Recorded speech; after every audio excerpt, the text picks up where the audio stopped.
সম্প্রতি বাংলাদেশের আকাশে দুর্যোগের ঘনঘটা দেখা দিয়েছে। এই ঘনঘটার জন্য যারা দায়ী তারা হচ্ছেন বর্তমান অন্তর্বর্তীকালীন সরকার। এই অন্তর্বর্তীকালীন সরকারকে আমরা সমর্থন করি, তাদেরকে আমরা সমর্থন করেছি, কিন্তু অত্যন্ত দুঃখের বিষয় বর্তমান অন্তর্বর্তীকালীন সরকার প্রফেসর মোহাম্মদ ইউনূসের নেতৃত্বাধীন যে অন্তর্বর্তীকালীন সরকার এখন বাংলাদেশটি পরিচালনা করছে, তারা বাংলাদেশের স্বার্থের বিরুদ্ধে, বাংলাদেশের জনগণের বিরুদ্ধে এমন কিছু পদক্ষেপ নিচ্ছেন যেই পদক্ষেপ বাংলাদেশের স্বাধীনতা, যে পদক্ষেপ বাংলাদেশের সার্বভৌমত্বকে বিপন্ন করে তুলতে পারে। হঠাৎ করে আমরা শুনলাম প্রফেসর মোহাম্মদ ইউনূসের সরকার বাংলাদেশের পার্বত্য অঞ্চল দিয়ে, রাখাইন সীমান্ত দিয়ে একটি মানবিক করিডোর দিয়ে দিচ্ছে। এই মানবিক করিডোরটা কি? আমরা শুনছি মানবিক করিডোর। মানবিক করিডোরটা আসলে কি? মানবিক করিডোর হচ্ছে যখন একাধিক রাষ্ট্র, একাধিক জনগোষ্ঠী যখন সংঘর্ষে লিপ্ত হয়, যখন সেখানে গৃহযুদ্ধ হয় অথবা রক্তারক্তি হয়ে যায়, তখন সেই পরিস্থিতি উত্তরণের জন্য, নিরীহ মানুষকে বাঁচানোর জন্য, তাদেরকে সাহায্য করার জন্য অথবা তাদেরকে নির্গমনের জন্য রাস্তা খুলে দেওয়া। আমরা এই ধরনের ঘটনা জাতিসংঘের তত্ত্বাবধানে পৃথিবীর বহু দেশে দেখেছি। আমরা ইউক্রেন রাশিয়ার বেলায় দেখেছি, আমরা আর্মেনিয়া আজারবাইজানের বেলায় আমরা দেখেছি বসনিয়া হার্জেগোভিনার বেলায় দেখেছি। অনেক দেশে এই ধরনের ঘটনা ঘটেছে। জাতিসংঘ সেখানে মানবিক করিডোরের আয়োজন করেছে, কিন্তু একটি মানবিক করিডোর, রক্তাক্ত অবস্থা ছাড়া কোন করিডোর মুক্তি পায়নি। সমস্ত মানবিক করিডোর অমানবিক অবস্থার মধ্যে নিপতিত হয়েছিল। সুতরাং বাংলাদেশে যে মানবিক করিডোরের নামে এখানে যে হিউম্যানিটেরিয়ান প্যাসেজের কথা বলা হচ্ছে, যেটা দেওয়া হচ্ছে, এটা বাংলাদেশের স্বাধীনতা এবং সার্বভৌমত্বের জন্য মোটেই সুখকর নয়। আমরা বাংলাদেশের মানুষ শান্তিতে ছিলাম, আমরা বাংলাদেশের মানুষ ভারতের পরাভব কখনো মেনে নিতে চাইনি। আমরা ভারতের পরাভবের বিরুদ্ধে আমরা লড়াই করেছি, আমরা সংগ্রাম করেছি। ভারতের দাদাগিরির বিরুদ্ধে আমাদের মানুষ উচ্চকিত ছিল। আজ অত্যন্ত দুঃখের বিষয়, গোপনে সমস্ত কাজটি হয়ে গিয়েছে। বোঝা যাচ্ছিল জাতিসংঘের মহাসচিব অ্যান্টনি গুতেরেস যখন বাংলাদেশে আসলেন, তিনি যখন কক্সবাজারে গেলেন এবং তারপরে তিনি যে কথাগুলো বলেছেন, তখনই বোঝা গিয়েছিল যে একটি মানবিক করিডোরের নামে, এখানে একটা হিউম্যানিটেরিয়ান প্যাসেজের নামে পৃথিবীর বিভিন্ন দেশে যে ঘটনাগুলি জাতিসংঘ ব্যর্থতার সাথে ঘটিয়েছে, সে একই ঘটনার এখানে আবার নতুন করে মঞ্চায়ন হবে। বাংলাদেশের জনপদ রক্তাক্ত হোক, বাংলাদেশকে নিয়ে এখানে ওই শক্তি, এখানে কোন ষড়যন্ত্র মেতে উঠুক, এটা নিশ্চয়ই আমরা চাই না। অন্তর্বর্তীকালীন সরকারের কাজটা কি? এটা তো প্রফেসর মোহাম্মদ ইউনূস সাহেবকে বুঝতে হবে, ওনার কাজটা কি। উনি অন্তর্বর্তীকালীন সরকার হিসেবে ক্ষমতায় আছেন। উনি বলেছেন মাস্টার মাইন্ডরা ছাত্র ওনাকে ক্ষমতায় বসিয়েছে। সেই সব ছাত্র কিন্তু আপনাকে ক্ষমতায় বসায়নি, তখন সব ছাত্র ক্ষমতায় বসিয়েছিল। এটা সত্য। তখন সব ছাত্র আপনাকে ক্ষমতায় বসিয়েছিল।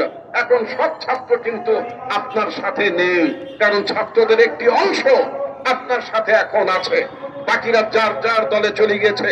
বিএনপির ছাত্র দল, তারা বিএনপিতে চলে গেছে। জামাতের ছাত্র সংগঠন, ছাত্র শিবির জামাতে চলে গিয়েছে। বামপন্থী ছাত্র সংগঠনের ছেলে মেয়েরা তাদের ছাত্র সংগঠনে চলে গিয়েছে। সুতরাং এখন আপনি কিন্তু ছাত্রদের একটি অংশের প্রতিনিধিত্ব করছেন, কিন্তু আমরা মনে করি আমাদের জনগণের আকাঙ্ক্ষা অনুযায়ী আমরা আপনাকে সমর্থন করেছি। আপনি আমাদের জন্য অত্যন্ত সম্মানের পাত্র। আপনি ইচ্ছা করলে বাংলাদেশকে সম্মানের জায়গায় নিয়ে যেতে পারেন, কিন্তু আপনার কোন ভূমিকা যদি ভুল হয়, তাহলে বাংলাদেশ বিপর্যয়ের মধ্যে পড়ে যাবে। তখন তো আপনি হাত মুছে, আপনার উপদেষ্টার যেমন খাওয়া দাওয়ার পরে যখন হাত মুছে চলে যায়, আপনারা তখন হাত মুখ মুছে আপনারা চলে যাবেন, কিন্তু বাংলাদেশের জনগণ থাকবে। যে সমস্ত উপদেষ্টাদেরকে আপনি বিদেশ থেকে হায়ার করে এনেছেন তারা অনেকেই বিদেশে চলে যাবে, কিন্তু বাংলাদেশের সাধারণ মানুষ বাংলাদেশে তাদের থাকতে হবে, আমাদের বাংলাদেশে থাকতে হবে। সুতরাং আমাদের বাংলাদেশে থাকাটাকে আপনি মেহেরবানি করে অনিরাপদ করবেন না। আমাদের বাংলাদেশে থাকাটাকে আপনি আমাদেরকে নিরাপত্তাহীনতার মধ্যে ফেলে দেবেন না। আমাদের বাংলাদেশের নাগরিক আমরা যারা এই দেশে থাকি আমাদের বসবাসকে আপনি অনিশ্চয়তার মধ্যে ঠেলে দেবেন না। যেমন সিরিয়ায় হয়েছে, আপনার ইসরায়েলে হচ্ছে, হামাসের ওখানে হচ্ছে, জর্দানে হচ্ছে, এমনি ধরনের পরিস্থিতি যাতে বাংলাদেশে না হয় সে ব্যাপার আপনাকে মনে রাখা দরকার। আপনার উচিত ছিল বাংলাদেশের রাজনৈতিক দলগুলো, এখন তো কোনো পার্লামেন্ট নাই, আপনি অন্তর্বর্তীকালীন সরকার, কিন্তু আপনি কতদিনের জন্য সরকার, কতদিনের জন্য ক্ষমতা আছেন? রোজ কিয়ামত পর্যন্ত আপনার সরকারের কোনো সীমা নাই। আপনাকে তো যেতে হবে একটা সময়, আপনার সরকারের মেয়াদ একটি সময় শেষ হতে হবে। কিন্তু আপনি আপনার সরকার যদি মনে করে থাকে তারা যা ইচ্ছা তাই করবেন, যে কোনো নীতি গ্রহণ করবেন। আজকের অনুষ্ঠানের সভাপতি এখানে একটি কথা তুলেছেন, ইলন মাস্কের আপনার স্টারলিংকের সংযোগের কথা বলেছেন। এইখানে পররাষ্ট্র মন্ত্রণালয়ের সামনে কথা বলছে, পররাষ্ট্র মন্ত্রণালয়ে যারা আছেন তাদের যদি জ্ঞান বুদ্ধির একটু অভাব হয়, কারণ দেশটা তো মাত্র 54 বছর হয়েছে বয়স, যাদের যে সমস্ত দেশের বয়স 100 বছর, 200 বছর, 500 বছর, সেই সব দেশের একটু অভিজ্ঞতা গ্রহণ করেন। অতদূর যাওয়া দরকার না, শুধু ভারতের দিকেও যদি তাকান, ভারতও কিন্তু স্টারলিংকে অপারেট করার পারমিশন দিয়েছে। আমাদের অনেক দ্রুত গতির ইন্টারনেট লাগবে, এটা সত্য, কিন্তু দেশ বিক্রি করে না। আমাদের দ্রুত গতির ইন্টারনেট লাগবে, দেশকে নিরাপত্তাহীনতার মধ্যে ঠেলে দিয়ে নয়, এটা একটু বুঝতে হবে। ভারত কিন্তু স্টারলিংকে পারমিশন দিয়েছে, কিন্তু সেটা কিন্তু ভারতীয় কোম্পানির আওতায় করতে হবে।